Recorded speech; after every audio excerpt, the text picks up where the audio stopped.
You're welcome back. This is The Echo. And the dreaded Islamic State militant group ISIS has kidnapped a Ghanaian Christian and 2 other Africans in eastern Libya.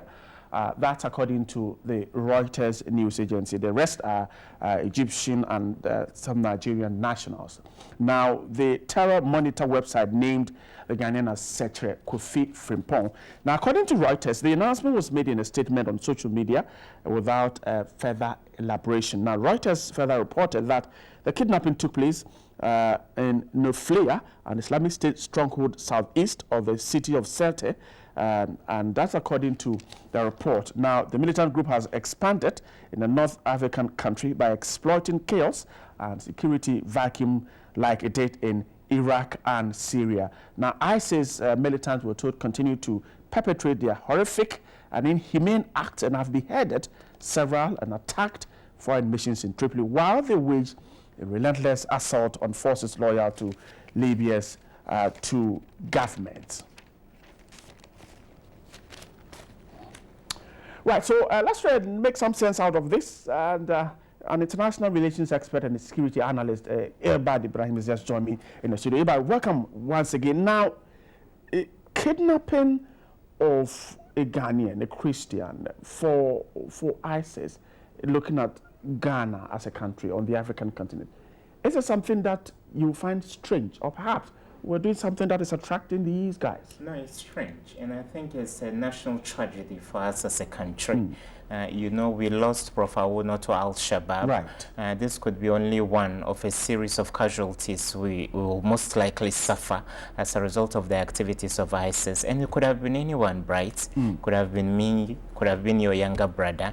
An average young man who, in a bid to seek greener pastures, traveled to a far-off land just to better the lot of his family. But unfortunately, he's fallen captive to such a savage group that has no compassion whatsoever for human life.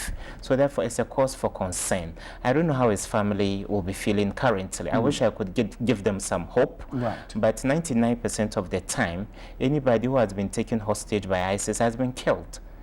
They beheaded James Foley, they beheaded Stephen Sotlov. Only in February, they arraigned 21 Coptic Christians and decapitated them. So therefore, we need to pray for the young man. From where you sit, was he kidnapped because he's a Ghanaian, or he's just one of the people who was kidnapped? They kidnap arbitrarily, and they sift through and take out the Christians and persecute them, quite unfortunately. So particularly because he was a Christian? Yeah. I'm sure they might have seen his passport. Yeah, exactly. From the passport and the fact that there are certain recitations in the Bible a Muslim has no clue about, and in the same token, there are certain things in the Quran a Christian doesn't know about. And I don't know what the Ghanaian government can do in this regard. Right. But the eerie silence is one too many. One of the 21 people that were decapitated in February, there was a dark-colored guy, and there were rumors he was a Ghanaian. Right. A quarry was attacked, some Ghanaians were killed as well. So Honorable Hannah Tete may start speaking soon, but I don't know what she can do as foreign affairs minister. She's asking Ghanaians who find themselves outside to try as much as they can to get in touch with our mission, so that when things like this happen, they can get some help. That's she's doing great. She's doing great. Yeah, she's doing great. Yeah, she's doing great. But I think her options are quite limited. ISIS isn't any legitimate body you can open diplomatic channels with, so that you start talking to ISIS. They aren't recognized by the international community. So who does she talk to? And there are 2 parallel governments in Libya currently. There is one in the capital Tripoli. There is another in the eastern city of Tobruk. So who does Ghana's foreign affairs ministry deal with? So we are only waiting for divine intervention. And Bright, tomorrow when you say a prayer for the young man, because in certain rare occasions, ISIS has floated the idea of asking for a ransom. So after you've paid the ransom, they would set the captive free. But when you listen to the prices they mention, last year they captured 2 Japanese and they asked for a whopping $200 million to set them free. In this era of doom, so I don't think Ghana can cough that much money from this, what little resources we have currently. So we are just hoping for a dent of miracle from God. Let's stay on this particular. You said that ISIS captures arbitrarily. So we're not worried, or we should not be worried, that perhaps Ghana is courting the attention of these militants? No, I don't think so. They randomly rounded the people, and just as Al-Shabaab also does in certain parts of Kenya, they ask you to recite certain unique, incantations or recitations in the Quran you will not know until you are a Muslim. But I think Ghanaians should take a cue from this. Libya is in turbulence. For anybody who feels there are too many economic constraints in Ghana and you still want to travel to Western Europe, the International Organization of Migration is advising otherwise. Right. Stay home and then try your best. You should be entrepreneurial. Create the opportunities if the opportunities are not there. But if you are still desperate to go to Europe, what we advise is that you use the Balkan countries. You can travel visa-free to Turkey, then you move to Greece, Macedonia, Serbia, Hungary, then you find yourself into Western Europe. Apart from that, going through Agadez in Niger, traveling through the expanse of the desert, then you go to Libya and travel to Lampedusa in Italy has become too dangerous. And they are killing just everybody. So Ghanaians should take a cue from this. You said, from what you said, the chances of the government of the Republic of Ghana making any headway in this whole debacle is simply not too good. The outcome will be zilch. Is that to suggest that we simply should sit aloof and watch? It's a precious life. Ghanaians die every day, but it hurts your international reputation if a citizen of your country is subjected to the brutality of ISIS. So we need to be seen to be doing something. Let's start pressing the buttons. Push something at the UN, ask for further sanctions on the activities of ISIS, so that at the end of the day, Ghanaians will feel comfortable when they are away from home, that they have a government that really cares.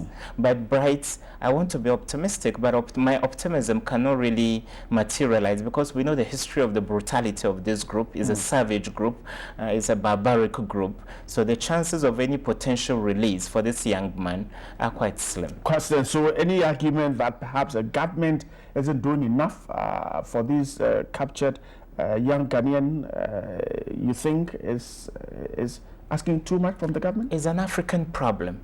And Bright, I think African governments should start to do more to provide opportunities for young people like us, so that we would have the appetite to stay. There is so much desperation in sub-Saharan Africa.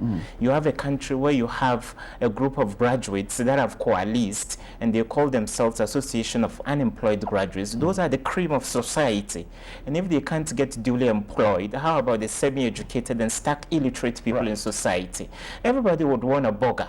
Everybody wouldn't travel out of the continent. So for as long as the opportunities are not there, slavery will continue in its modern way. People go there and they do menial jobs. So the opportunities need to be created so that desperation will not be there. Libya is a war-torn country. Right. Why would an African want to travel to Libya, if not as a result of desperation and frustration with its own, local, government? So African governments should be seen to be doing more to provide that conducive, enabling environment to get young people to stay in their jurisdictions. Let's wrap up of this conversation. So in this case, government's attempt at perhaps getting into this whole thing, you argue it's slim. Now, for the African continent, it doesn't seem, or the AU, it doesn't seem there's anything we can do. But what would you recommend in the situation we find ourselves? Bright, in retrospect, I think Africa should start counting its losses. The violent toppling of Gaddafi was a mistake. It was an international mistake. Africa would have been much better with a dictator like Gaddafi than the current, turmoil there is in Libya and other parts of North Africa. So it's a mistake, and we need to, eat humble pie. And because if the AU had not given America and other countries the nudge, they wouldn't have pushed for the no-fly zone that was imposed in Libya. As a Pan-Africanist, I believe it was a mistake. And those of us who spoke against Gaddafi because he said he was going to exterminate people, we are beginning to, recant on what we said. The man was a good man. He should have been kept at post because currently the Italians are, siphoning the oil in the country. The Americans are doing the same. The French are doing the same. They are thinking about the Federation of Libya, so that Libya will be splintered into federal states. So they continue to plunder the country's resources. So it was a mistake. And Africa should not sit aloof for such a mistake to be repeated in countries like the Gambia, Zimbabwe of Robert Mugabe and all that. So moving forward, Ghana is not any strong country where we can say our BNI has got external connections to send commandos into Libya and free this guy. They can't do that. We are just biding our time and praying that a miracle happens so that this guy is set free. But his chances of living are quite slim, quite unfortunately. Ibrahim, grateful to have you tonight. You're most welcome, Brighton. Thanks for having me. Ibrahim is an international relations expert and a security analyst talking to me about the capture of the Ghanaian there in Libya. That's it for The Echo. We're coming back with a regional break.